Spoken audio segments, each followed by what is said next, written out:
નમસ્કાર વિદ્યાર્થીની મિત્રો, હું હિરલ પંડ્યા. આજે ટીવાય BSM5 પેપર નંબર 16 અર્વાચીન ગુજરાતી સાહિત્યનો ઇતિહાસ ખંડ 2માં આપણે છે એ કૃતિ પરિચય વિશે વાત કરતા હતા. એમાં હું છે એ તમને હિમાલયનો પ્રવાસ, જે પ્રવાસ સાહિત્ય, પ્રવાસ નિબંધ છે તેમના વિશે વાત કરીશ. આપણે ખાલી કૃતિ પરિચય, ખાલી એમનો પરિચય મેળવવાનો છે. તો કે હિમાલયનો પ્રવાસ, એમાં આપણે થોડાક એમના સર્જક વિશે વાત કરીએ અને પછી એની કૃતિ વિશે વાત કરીએ. તો કે લેખક વિશે જો આપણે વાત કરીએ તો કે આ પુસ્તકના લેખક છે કાકા સાહેબ કાલેલકર. તેમનું મૂળ નામ છે દત્તાત્રેય બાલકૃષ્ણ કાલેલકર. તેમનો જન્મ 1 ડિસેમ્બર 1885માં થયો અને 96 વર્ષનું આયુષ્ય એમણે ભોગવ્યું હતું. એટલે કે 96 વર્ષ તે જીવ્યા અને પછી તેમનું મૃત્યુ થયું. ગુજરાતી સાહિત્યના ઉત્તમ નિબંધકાર અને પ્રવાસ લેખકોમાં તે મૂળ લેખન કર્યું અને તે ખૂબ જ પ્રચલિત બન્યું.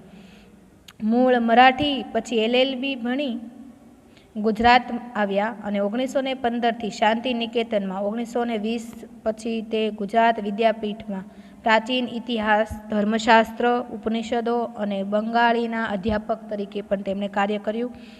10 વખત તે કારાવાસ ભોગવેલો છે તેમણે અને 5 વખત વિદેશ પ્રવાસ પણ ખેડેલો. 1964માં પદ્મ વિભૂષણનો ઇલકાબ અને 1965નું સાહિત્ય અકાદમી દિલ્હી પારિતોષિક તેમને મળેલું. ગાંધીજીના અંતેવાસીઓમાંના એક એવા કાકા સાહેબને ગદ્ય સામર્થ્યને કારણે ગાંધીજી તરફથી તેમને સવાઈ ગુજરાતીનું બિરુદ પણ મળેલું. હવે તેના પ્રવાસ વિશે વાત કરીએ, તેમના સાહિત્ય વિશે વાત કરીએ તો કે એમણે હિમાલયનો પ્રવાસ 1912ની સાલમાં ખેડેલો અને તેઓ રોજના 20-30 માઇલ પગપાળા ચાલીને કુલ 2500 માઇલનો પ્રવાસ 40 દિવસમાં કર્યો હતો. હિમાલયની યાત્રામાં તેમની સાથે અનંતબુવા મરઢેકર અને સ્વામી આનંદ હતા. જ્યારે હિમાલયનો પ્રવાસ કર્યો ત્યારે આ બે વ્યક્તિ, અનંતબુવા મરઢેકર અને સ્વામી આનંદ, તેમની સાથે હતા. તેમણે છે એ 1912માં છે એ આ હિમાલયનો પ્રવાસ છે એ કરેલો અને લગભગ દરરોજ એ 20-30 માઇલ છે એ પગપાળા ચાલીને જતા અને કુલ 2500 માઇલ જેટલો પ્રવાસ તેમણે 40 દિવસમાં છે એ 40 દિવસમાં પૂરો કરેલો. કાકા સાહેબે 7 વર્ષ બાદ આ લેખમાળા એક હસ્તલિખિત માસિક માટે સાબરમતી આશ્રમના સાથીઓ તથા વિદ્યાર્થીઓ ખાતર શરૂ કરેલી અને 1924માં પુસ્તક સ્વરૂપે આ પ્રવાસ નિબંધ તેમને પ્રગટ થયો. પુસ્તક વિશે આપણે વાત કરીએ કાકા સાહેબ કાલેલકરના કે તેમાં શું છે તો કે એમની સ્મૃતિ પટલ પરથી યાદો કેટલીક તાજી હશે અને એનાથી ઉત્તમ એમની લખવાની શૈલી એટલી અદ્ભુત છે કે મારા જેવા જેને હિમાલય જોયો નથી એને પણ ત્યાં પહોંચ્યાનું પ્રતીત થાય. સ્થળની સૂક્ષ્માતિ સૂક્ષ્મ ખાસિયતો અને સ્થળ સંદર્ભે ચિત્તમાં જાગતા સ્મૃતિ સાહચર્યોને તેઓ અદ્ભુત રીતે આલેખે છે. પ્રવાસ નોંધના 45 પ્રકરણો માત્ર હિમાલય પ્રવાસના નથી. એમાં પ્રયાગ, કાશી ગયા, અયોધ્યા અને બેલુડ મઠની યાત્રાઓનો પણ સમાવેશ થયેલો છે. પ્રવાસનો આરંભ છે એ હરિદ્વારથી અને અંત જમનોત્રી, ગંગોત્રી, કેદારનાથ તથા બદ્રીનાથ સમીપે થાય છે. હિમાલયનો પ્રવાસ પુસ્તકમાં 30 સ્થળી યાત્રાના તીર્થો પ્રયાગરાજ, વરાસણી ગયા અને 4 ધામ યાત્રાના તીર્થો બદ્રીનાથ, કેદારનાથ, ગંગોત્રી અને જમનોત્રી એમ દરેક વિશે અલાયદા પ્રકરણો તેમણે આપેલા છે. એટલે કે સર્જકે છે એ જ્યારે હિમાલયનો પ્રવાસ ખેડ્યો એના પછી છે એ એમણે ઘણા સમય વીત્યા પછી તેમણે છે એ તેમને પુસ્તકમાં ઉતાર્યું અને એમની સ્મૃતિપટ પર, એટલે કે જેને યાદ હતું, જેને યાદો તાજી કરીને છે એ લખ્યું, એ ખૂબ જ ઉત્તમ શૈલીમાં અદ્ભુત રીતે છે એ પોતાના આ સાહિત્યમાં એમણે લખેલું છે. એમણે છે એ અતિ સૂક્ષ્મથી સૂક્ષ્મ, નાની અમથી ઝીણવટ, નાની નાની ખાસિયતો, સ્થળ સંદર્ભે ચિત્તમાં જે એમને સ્મૃતિ જે જાગતી, જે એના યાદ આવતું, એ બધું જ એમણે છે એ અદ્ભુત રીતે છે એ આપણને આ સાહિત્યમાં આપ્યું છે. તેમણે છે એ આમાં 45 પ્રકરણો છે એ હિમાલયના પ્રવાસના નથી. ખાલી પ્રકરણો, માત્ર ખાલી 45 પ્રકરણો હિમાલયના નથી, પણ તેમાં એમણે પ્રયાગ, કાશી, અયોધ્યા, બેલુડ મઠ એમને યાત્રા કરેલી, તો તેમનો પણ એમણે સમાવેશ આમાં કરેલો છે. ત્યાર પછી એમને પ્રવાસનો આરંભ ક્યારથી કર્યો, કયા સ્થળથી, તો કે હરિદ્વાર, અને હરિદ્વારથી છે એ એમના પ્રવાસનો આરંભ થાય છે અને અંત છે એ જમનોત્રી, ગંગોત્રી, કેદારનાથ અને બદ્રીનાથે પૂરું થાય છે. એટલે કે શરૂઆત છે એ એમણે હરિદ્વારથી કરી છે અને તેમનો અંત છે એ આ જમનોત્રી, ગંગોત્રી, કેદારનાથ અને બદ્રીનાથે જઈને પૂરો કરેલું છે. હિમાલયના પ્રવાસ પુસ્તકમાં છે એ ત્રિસ્થળી યાત્રા, ત્રિસ્થળી એટલે કે 3 અલગ અલગ જગ્યાની યાત્રાના તીર્થોની પણ વાત કરેલી છે. અને એમાં છે એમણે પછી અને 4 ધામના તીર્થોની પણ વાત કરેલી છે, જેમાં બદ્રીધામ, પછી વારાણસી, પછી છે બદ્રીધામ, વારાણસી, પછી 4 ધામની યાત્રામાં કેદારનાથ, ગંગોત્રી અને જમનોત્રી. બરાબર, આ 4 ધામની યાત્રા પણ તેમણે કરેલી છે, તો તેમની પણ એમણે વાત કરેલી છે. ખાલી એમણે હિમાલય પ્રવાસની જ વાત નથી કરેલી, પણ હિમાલયના અલગ અલગ સ્થળની, ત્યાં વિતાવેલા સમયની, ત્યાંની યાદોની પણ તેમણે ખૂબ જ સૂક્ષ્મ રીતે છે એ આપણને ઉલ્લેખ કરેલો, બતાવેલો છે. કાકા સાહેબે અયોધ્યા અને બોધગયા, બેલુડ મઠ અને રામકૃષ્ણ સેવાશ્રમ અંગે સ્વતંત્ર પ્રકરણો આલેખ્યા છે. તેમણે છે એ બેલુડ મઠ, પછી રામકૃષ્ણ સેવાશ્રમ અને બોધગયા અને અયોધ્યા, આ 4 પ્રકરણો છે એ ચારે ચાર જે અલગ અલગ સ્થળ છે એમનું એમણે સ્વતંત્ર પ્રકરણો બનાવેલા છે, કે જેમાં ખાલી એ સ્થળ વિશે, ત્યાંના લોકો વિશે, ત્યાંના વાતાવરણ વિશેની જ એમણે વાત કરેલી હોય, તો એવા સ્વતંત્ર પ્રકરણો તેમણે બનાવેલા છે. લેખકે ગંગાદ્વાર અને ઋષિકેશ, દેવપ્રયાગ અને ઉત્તરકાશી, આલમોડા અને ભીમતાલ, ટેહરી અને પદમબોરી, રાણાગામ અને ભોટચટ્ટી જેવા પ્રાકૃતિક, સાંસ્કૃતિક તેમજ ધાર્મિક અને આધ્યાત્મિક સ્થળો અંગે પણ નોખા પ્રકરણો બનાવેલા છે. એટલે સર્જકે છે એ પ્રાકૃતિક, સાંસ્કૃતિક, ધાર્મિક અલગ અલગ ઘણા બધા સ્થળો છે જેને અલગ અલગ સ્વતંત્ર બનાવીને એમના વિશે વાત કરેલી છે. નોખા પ્રકરણો જે એમણે બનાવેલા છે. પર્યટનમાં મોટું ધામ હોય કે નાનું ગામ, પહાડની તળેટી હોય કે નદીનો તટ, વાતાવરણ, વ્યક્તિ દર્શન અને વસ્તુસ્થિતિનું વર્ણન જીવંત હોય છે. આપણને પણ કાકાની આંગળી પકડીને તેમના સહવાસમાં પ્રવાસ કરતા હોઈએ એવી અનુભૂતિ થાય છે. આપણા સર્જક છે કાકા સાહેબ કાલેલકર, તો કે એમણે એવી રીતનું સાહિત્ય આપણને આપેલું છે કે એમણે એવી રીતનો હિમાલયનો પ્રવાસ છે એ એમણે લખેલો છે કે આપણને એમ થાય કે આપણે ત્યાં જ છીએ એમ, કે હવે તો આપણે જોવા માટે જવું જ પડશે એમ. હિમાલય કેવો છે, ત્યાંના લોકો કેવા છે, ત્યાંના બધા સ્થળો અલગ અલગ કેવા છે, ત્યાંનું વાતાવરણ, ત્યાંની આધ્યાત્મિક શક્તિ, ત્યાંની પ્રાકૃતિક વર્ણન, ત્યાંના લોકો, તેમની સંસ્કૃતિ કેવી છે, એ બધું જ જાણવા માટે આપણે છે એ હિમાલયનો પ્રવાસ કરવો જ પડશે એવું આપણને છે એ ભાવ, એવી આપણને છે એ લાલસા જગાડે એવું એમનું આ સાહિત્ય છે. એટલે એમ કે છે કે આપણને પણ કાકાની આંગળી પકડીને છે એ તેમના સહવાસમાં, તેમની આ કૃતિમાં છે આપણને પણ પ્રવાસ કરાવતા હોય એવું આપણને એવી અનુભૂતિ થતી હોય છે. એમની આ પ્રવાસ સાહિત્ય, હિમાલયનો પ્રવાસ જ્યારે આપણે વાંચીએ ત્યારે આપણને એમ થાય છે કે કાકાની સાથે સાથે એમની આંગળી પકડીને, કાકા એટલે કોણ, તો કે કાકા સાહેબ કાલેલકર, એમની આંગળી પકડીને એના જ આ સહવાસમાં, એમની આ કૃતિમાં જાણે આપણે પણ ફરતા હોઈએ, આપણે પણ પ્રવાસ હિમાલયનો કરતા હોઈએ એવી અનુભૂતિ થાય છે. એટલી સરસ રીતે એમણે છે એ આ કૃતિ છે, એમની ભાષા, એમના સંવાદો, એમનું વર્ણન છે એ એમણે કરેલું છે. દત્તુ એટલે દત્તાત્રેય બાલકૃષ્ણ કાલેલકર પોતાની શૈશવની સ્મરણયાત્રામાં સચવાયેલી હિમાલયની ઊંચાઈ અંગે કહે છે કે છેક નાનપણમાં જ્યારે હિમાલય વિશે સાંભળતો કે તે એટલો ઊંચો છે કે એનું શિખર જોવા જતાં માથાની પાઘડી નીચે પડી જાય છે.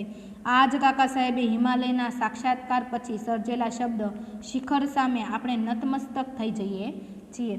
સર્જક એમ કે છે દત્તાત્રેય કે એણે જ્યારે નાનપણમાં વાંચેલું, દત્તાત્રેય બાલકૃષ્ણ કાલેલકર કે એ એમ કે છે કે મેં નાનપણમાં જ સાંભળેલું આવું કે છે હિમાલય છે એ ખૂબ જ ઊંચો છે, અને છેક નાનપણમાં છે એ એવું સાંભળતા કે હિમાલય વિશે કે મેં એવું સાંભળેલું કે એ એટલો બધો ઊંચો છે કે તેમની માથે આપણે જઈએ તો કે આપણા શિખર જોવા જતાં, આપણા શિખર એટલે કે હિમાલયની શિખર જોવા જતાં આપણા માથાની જે પાઘડી છે એ પણ નીચે પડી જાય, એટલો બધો એ ઊંચો છે એમ. જ્યારે આ જ સર્જક કહે છે કે કાકા સાહેબ કાલેલકર એવું કહે છે કે આ જ કાકા સાહેબે હિમાલયના સાક્ષાત્કાર પછી જે સર્જેલા શબ્દો છે, એટલે કે જે આ હિમાલયનું સાહિત્ય લખ્યું એમના જે શબ્દો છે એ શિખર સામે આપણે નતમસ્તક થઈ જઈએ એટલી સરસ રીતે છે એ એમનું વર્ણન કરેલું છે. એટલે કે જેવી રીતે હિમાલયના પ્રવાસની ઊંચાઈ છે તેવું જ ઊંચાઈ છે એ સર્જકે હિમાલય પ્રવાસ સાહિત્ય જ્યારે આપણે લખ્યું ત્યારે એમના શબ્દોમાં એમના વર્ણનમાં એટલી જ ઊંચાઈ છે કે આપણે નતમસ્તક થઈ જઈએ, આપણે નમવું પડે એમ તેવું સાહિત્ય, એવું સરસ સાહિત્ય એવું એણે વર્ણન કરેલું છે. તેઓ આવું વર્ણન કરે છે. હિમાલય આર્યોનું આ આદ્ય સ્થાન, તપસ્વીઓની આ તપોભૂમિ, પુરુષાર્થી લોકોને માટે ચિંતન કરવાનું એકાંત સ્થળ, ત્યાર પછી છે નિરાશ થયેલા માટે સાંત્વન, ધર્મનું પિયર, મુર્મુષુઓનું અંતિમ દિશા, સાધકોનું મોસાળ, મહાદેવનું ધામ અને અવધૂતની પથારી છે. એટલે સર્જક એમ છે કે અલગ અલગ વ્યક્તિ, જે લોકો નિરાશ થઈ ગયેલા હોય તેવા વ્યક્તિ, અલગ અલગ કેટલા બધા વ્યક્તિ છે એ અહીંયા આવે છે એમ કે જેનું સ્થાન છે એ આ હિમાલયનો પ્રવાસ છે. એટલે એમ કે છે કે આર્યોનું આદ્ય સ્થાન, તેમની ભૂમિ એના માટે એ આવે છે. તપસ્વીઓ છે એની તપોભૂમિ અહીંયા છે તો એ લોકો પણ આવે છે. પુરુષાર્થી લોકો પણ ચિંતન કરવા માટે, એકાંત થવા માટે આ સ્થાને આવે છે. પછી થાક્યા પાક્યા છે લોકો હોય એ વિસામો મેળવવા માટે છે એ હિમાલયનો પ્રવાસ કરવા માટે આવે છે. જે લોકો નિરાશ થઈ ગયા છે એને સાંત્વના મળે તે માટે અહીંયા આવે છે. ત્યાર પછી એ એમ કહે છે કે મુમૂર્ષુ એની અંતિમ દિશા માટે અહીંયા આવે છે. કે મુમૂર્ષુ એટલે કે જેને મરવાની ઈચ્છા થયેલી હોય તેવા લોકો છે અહીંયા આવે છે, કે જેને છે એ પછી પાછી જીવવાની એક રસ્તો મળે, કે જેને એક દિશા મળે, તે લોકો પણ અહીં હિમાલયના પ્રવાસમાં આવે છે. ત્યાર પછી સાધકો પણ અહીંયા આવે છે. મહાદેવનું ધામ એટલે અવધૂતની પથારી, તો એ લોકો પણ મહાદેવના ધામે પણ આ લોકો બધા આવે છે. એટલે અલગ અલગ લોકો છે એ હિમાલયનો પ્રવાસ છે એ ખેડવા માટે, હિમાલયનો પ્રવાસ જાણવા માટે, એમનો આનંદ મેળવવા માટે છે અહીંયા આવે છે. સાગરને મળનારી અનેક નદીઓનો એ પિતા છે. એ જ સાગરમાંથી ઉદ્ભવેલા વાદળોનું એ તીર્થ સ્થાન છે. કવિ કુલગુરુએ એ દેવાત્મા નાગાધિરાજ અને પૃથ્વીનો માપદંડ કહ્યો છે તે અનેક અર્થે યથાર્થ છે. હિમાલય એ ભૂલોકનું સ્વર્ગ, યક્ષકિન્નરનું વસતી સ્થાન છે. જગતના સર્વે દુઃખોને સમાવી લે એવડો તે વિશાળ છે. સર્વ ચિંતાગ્નિને સમાવી દે એવો એ ઠંડો છે. કુબેરને પણ આશ્રય આપી શકે એવડો એ ધનાઢ્ય છે અને મોક્ષની સીડી બની શકે એવડો એ ઊંચો છે. સર્જક હિમાલયના વખાણ કરતાં કહે છે કે ભાઈ હિમાલય કેવો છે, તો કે હિમાલય છે એ ભૂલોકનું સ્વર્ગ છે. જે જમીન ઉપર રહે છે એ લોકોનું સ્વર્ગ છે. યક્ષકિન્નરોની વસતી સ્થાન છે, યક્ષકિન્નરોનું સ્થાન છે, એ લોકો પણ ત્યાં વસવા માટે આવે છે. જગતના દુઃખોને સમાવી લે એવડો મોટો તે વિશાળ છે. સર્વ ચિંતાગ્નિ, જે ચિંતા કરે છે એવા વ્યક્તિઓને ચિંતા સમાવી લે તેવો એટલો એ ઠંડો છે. કુબેરને પણ આશ્રય આપે તેટલો બધો એ ધનાઢ્ય છે, એટલો બધો એ ધનવાન છે. અને મોક્ષની સીડી બની શકે, મોક્ષ મેળવવા માટે, સ્વર્ગમાં જવા માટેની સીડી બની શકે એટલો મોટો તે ઊંચો છે એમ. એટલે હિમાલયના છે એ આવા વખાણ કરે છે કે જેના કારણે આપણે જ્યારે હિમાલયનો પ્રવાસ વાંચીએ ત્યારે આપણને પણ હિમાલય ફરવા જવાનો આનંદ મળે, કે હિમાલય ફરવા જવાની એક કામના જાગે કે ભાઈ નહીં, આપણે પણ હિમાલયનો પ્રવાસ વાંચ્યો અને આ એટલો બધો સારો છે તો આપણે પણ હિમાલય એક વખત ફરવા જશું. તો એવું આપણને આનંદ આપે એવો એમનો આ સાહિત્ય છે કે જેમાં એણે હિમાલય વિશે, હિમાલયના ખૂબ જ વખાણ કર્યા છે, હિમાલય વિશે ખૂબ જ ઝીણવટથી છે એ કામ કરેલું છે. સહજ વૃત્તિ અને સમજ વૃત્તિના સાધક કાકા સાહેબે રમૂજ વૃત્તિના સ્વામી છે. આ પુસ્તકમાં ઘણા બનાવો અને બયાનો એવા છે કે આપણા હોઠ અને હૈયાને મલકવાની મજા પડે. એમણે આ સાહિત્યમાં છે એ રમૂજ પણ કરાવેલી છે. રમૂજ કરાવી એટલે કે આપણને આનંદ પણ મળે, આપણને હસવું પણ આવે, તો એવા પ્રકરણો પણ એમણે છે એ આપણને આપેલા છે.